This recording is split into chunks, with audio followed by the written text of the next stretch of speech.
యాదాద్రి భువనగిరి జిల్లాలో Bhuvanagiri market committee నూతన చైర్మన్గా కనుకుంట్ల రేఖ ప్రమాణ స్వీకారం చేశారు. ఈ ప్రమాణ స్వీకార మహోత్సవానికి ముఖ్య అతిథిగా మంత్రి తుమ్మల నాగేశ్వరరావు హాజరయ్యారు.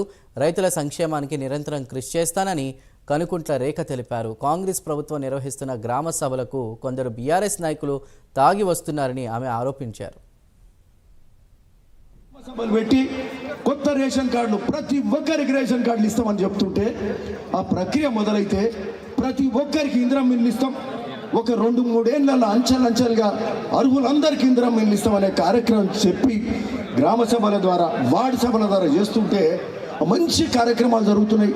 ఆడ జలాల్పూర్లో మనం మహిళలతోటి మాట్లాడుతుంటే 100 మంది మహిళలు సంతోషంగా ఉన్నారు. ఆడ మాట్లాడుతుంటే ఓ ఫోటో తీసి నవ్వుకుంటా మంచిగా ముచ్చట పెట్టే దాన్ని ఒక పేపర్లో ఫోటో పెట్టి రాస్తారు.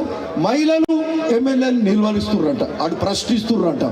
అంటే ఏమన్నా అంటే ఇక మీ సోషల్ మీడియా ద్వారానే పబ్బం గడుపుకుంటారా?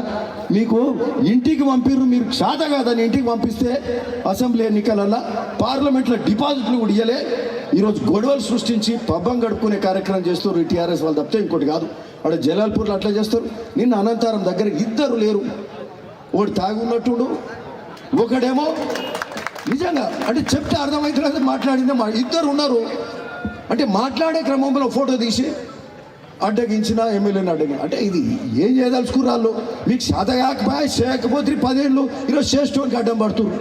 పర్ఫెక్ట్గా చేసే కార్యక్రమం జరుగుతుంటే ఎమ్మెల్యేలను కష్టపడి చేస్తుంటే ఇది ప్రజలందరూ గ్రహిస్తున్నారు. ఎక్కడ ఇబ్బంది పెట్టే కార్యక్రమం చేయొద్దు. మొన్న ఇక్కడ వస్తారు రెచ్చగొట్టే కార్యక్రమం చేస్తారు టీఆర్ఎస్ ఆఫీస్లో కంచెల రామకృష్ణ గారు. నిన్న కవిత వచ్చి ఆమె